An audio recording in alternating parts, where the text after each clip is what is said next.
आज मैं कॉलोनी में गई, वहाँ बैठी हुई थी, तो मैंने चर्चा का विषय था आज का कि लोग बाग अपने आप को इतना छोटा क्यों समझते हैं। ये ज़माने में आजकल चल रहा है, चलन चल रहा है।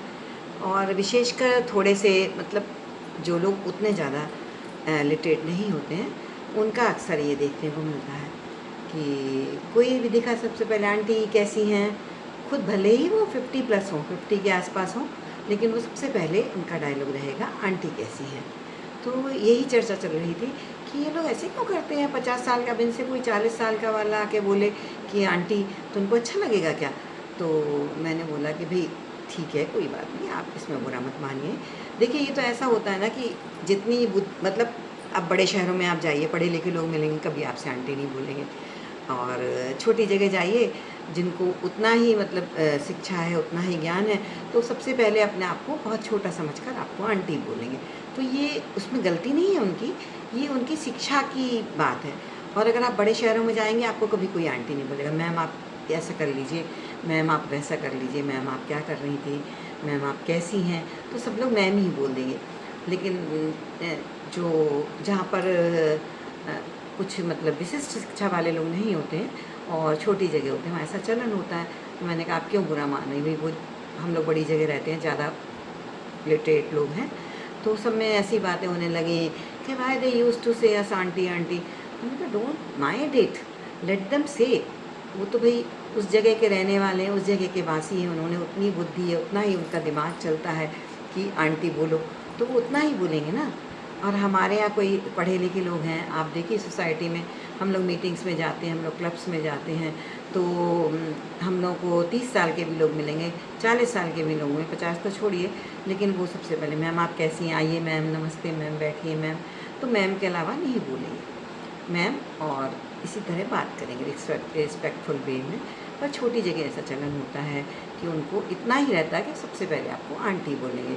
उनका बस चले तो आपको दादी बोल दें, क्योंकि वो 50 साल के लोग अपने आप को 20 का समझते हैं, और कोई 60 का होता है तो उसे 70 का मान लेते हैं, तो 50 साल का डिफरेंस मान लेते हैं। लेकिन मैंने ये भी देखा उसके बाद कि एक मैं 38 साल की लेडी आई, उसने बोला आंटी आप, तो मैं आंटी दिख रही हूँ आपको, और इतनी गुस्सा हो गई, मैं आंटी लग रही हूँ क्या, मैं आंटी कहाँ से लग रही हूँ। हमने बोला जब आप 50 साल के, मन में सोचा, बोला तो नहीं उनको, हमने कभी यदि शिक्षा की कमी है तो शिक्षित वर्ग और थोड़ा सा कम शिक्षित वर्ग में अंतर होता ही है। तो हमने बोला भाई कोई बात नहीं, मन में ऐसा विचार आया कि भाई आपको अगर किसी ने आंटी बोल दिया आपसे 10-12 साल छोटे ने, तो आपको कितना बुरा लग गया, और जब आप अपने से 10-12 साल बड़े को आंटी आंटी कर रही हैं तो आपको कैसा लग रहा है। तो बस यही शिक्षा की कमी है, इसमें बुरा मानने की कोई बात नहीं है। आप बिल्कुल भी बुरा ना माने, और बुरा मानने की इसमें कोई बात नहीं होती है, तो बुरा ना माने और ये सोचें कि भाई वो उतने ही शिक्षित हैं। आप अपने बराबरी के शिक्षित ढूंढेंगे तो आपको कहाँ मिलेंगे, ये तो बड़े शहरों में ही मिलेंगे। और छोटी जगह के लोग जितने शिक्षित होते हैं वो उतनी बुद्धि से अपनी बात करते हैं। उन बातों को कभी भी बुरा ना माने और उनको वेलकम करें, उनका स्वागत करें, उनको अच्छे से ट्रीट करें, उनको बिल्कुल भी बुरी दृष्टि से ना ट्रीट करें। ये उनकी शिक्षा की कमी है और कुछ नहीं है। और जगह का, छोटे जगह और बड़ी जगह में इतना अंतर होता है कि छोटी जगह लोग हर किसी को सबसे पहले आंटी से करते हैं। आपने देखा बाइयाँ होंगी, जितनी उनसे भी कम शिक्षित हो, वो किसी को भी कहने लगेंगी आंटी। तो दादी नानी भी बना लेती हैं, सब बना लेती हैं। तो ये शिक्षा और शिक्षित और कम शिक्षित वर्ग का अंतर, इसमें कोई फील करने वाली बात नहीं है। We are highly educated, so we think about this. और लेडीज सोचने लगती हैं, लेकिन ऐसी कोई बात नहीं है। जो भी जो जिससे बोले उसमें खुश हों और उनका वेलकम करें। जय श्री कृष्ण।